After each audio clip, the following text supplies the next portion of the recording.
I have to admit, for the most part, with my Xbox Series X, I've been extremely satisfied with everything that it's been able to do. It's been a very stunning console. It's a console that, plays games great. It does so many amazing things, and it doesn't look bad. It doesn't, it's not overtly anything really. I mean, a lot of the features that it has are really good, and you know what? It's just one of the things that I feel like Microsoft got right. They did a very well-defined console. It's got a lot of great features, and I think that that's one thing that should be like ticked off and said, hey, they did a good job. Congratulations on doing that. But there is one thing that I feel like is a little bit disappointing. It's one of the frustrating things that we have a world's most powerful console, and yet the world's most powerful console isn't doing what a lot of us were told it would do, and it's still struggling to do that. Like, here we are well into year 2 of the new generation, and we're still and I'm not going to make excuses for it. Like, I think that console is great, but I'm not going to make excuses for it or pretend like these type of things aren't happening. We have a situation where the PlayStation 5 is outperforming the Xbox Series X numerous times, and it's a really kind of a disheartening thing, to say the least. And I wanted to kind of go into some detail about it because I just felt like it was definitely worth talking about, and there's probably some people that feel pretty much the same way that I do about this stuff. So it's really kind of unfortunate when this is happening, and I'm sure that others feel kind of bad like me about it as well. So why don't we go ahead and get into it. Hey there everyone, what's up? I'm the Crap Gamer, and of course this is Crap Gamer Reviews, your home for gaming news, opinions, reviews, and much more. You'll probably notice a few changes around here, but that shouldn't stop you from giving us a like, and possibly even consider subscribing if you haven't already done so. Thank you so much for choosing to spend some of your free time with me today. It means the world, and I know how busy you all are, so thank you. If you do watch the video, please leave us a like. That's pretty much all I can ask. I put in some work on the content and stuff like that, so if you could leave us a like, that would be absolutely phenomenal. And if you do subscribe, hit the bell and click on all notifications, just so you can get notified of all the content, not just some of it or none of it. Because I tell you what, I get a lot of people that message me and tell me I didn't get any notification for that video or whatever, and that's really unfortunate when that happens. So just know that that's the way YouTube works sometimes, and it sucks, but there are ways to kind of circumvent that, and that is to like the video and to go ahead and click on the bell and get all everything. So yeah.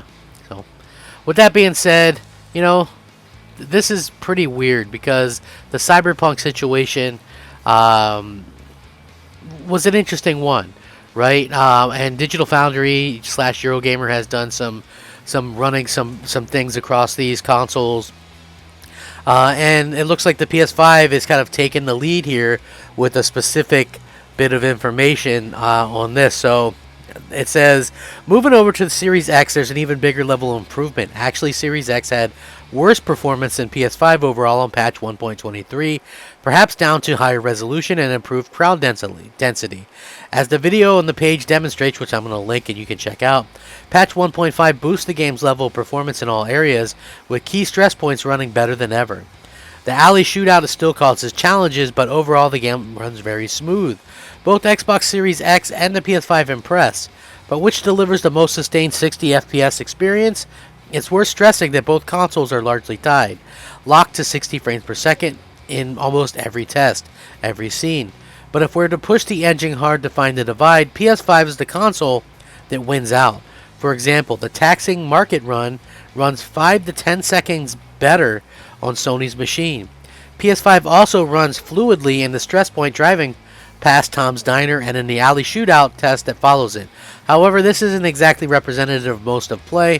For the most part, you'll be seeing 60 frames per second on both, and crucially, Xbox Series X's VRR support does a phenomenal job of making the performance drops that the console does have. So, listen, this is the thing though, when you've got the PS5, which is technically on paper a pretty far inferior machine, you have to sort of wonder what's going on there, and I think it's just one of those things where we keep seeing this stuff, and here we are all this time later, and we're just kind of wondering, like, what in the world is going on here? What did Xbox do? And I think Xbox Series X is a great console, but the thing is, it's just like one of those situations where you're kind of left scratching your head. So, CD Projekt Red also discussed loading time improvements, and the good news is that patch 1.5, it's much better optimized to take advantage of solid state drive bandwidth now. It drastically improves loading times over the patch in reloading your last checkpoint or save. If you choose to load the save that takes you directly into the alley area ahead of the market, the new patch on PS5 will get you there in just 13 seconds, while previously you had to wait a whole 44 seconds to get to the same point. This puts PS5 on par with Xbox Series consoles, where previously it had loaded more slowly.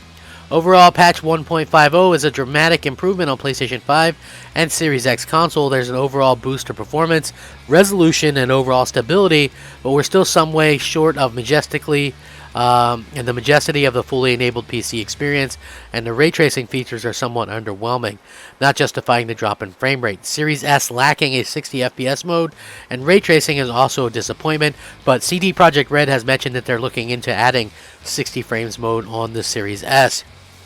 But to the mind, Cyberpunk's latest patch does one great thing. It creates a more stable base to build on future updates and patches, and the bug fixes are plentiful, and CD Projekt Red is slowly chiseling away at its work to define it and remove its blemishes.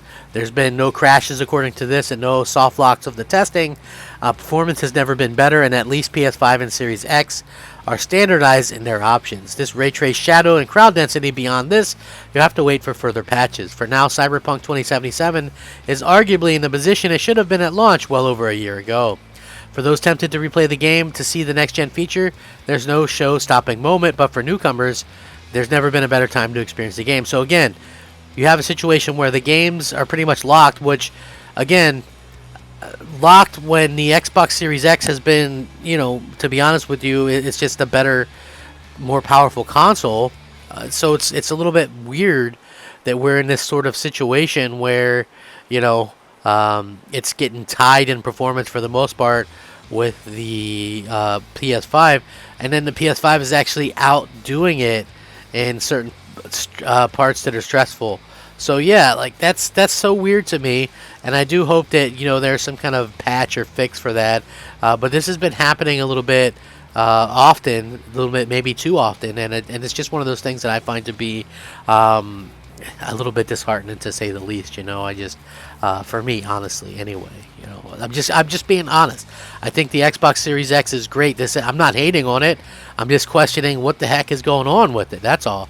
That's my kind of reaction to it. Like, what in the world is going on with this? It doesn't make any sense, especially given that Microsoft, the way that they talked about it and all the things that they put in there. I mean, is Cerny that good, where they've kind of destroyed Microsoft in this way? Like, that's the thing that I would kind of go, is this actually a thing? Like, how is this happening? Like, that to me is the bigger question. You just kind of left scratching your head. But with that being said, I really do appreciate each and every one of you. Thank you so much for rocking out with me. You guys are amazing. If you guys want to leave a message or comment, please do. If you want to like the video, please do. If you want to subscribe, please do.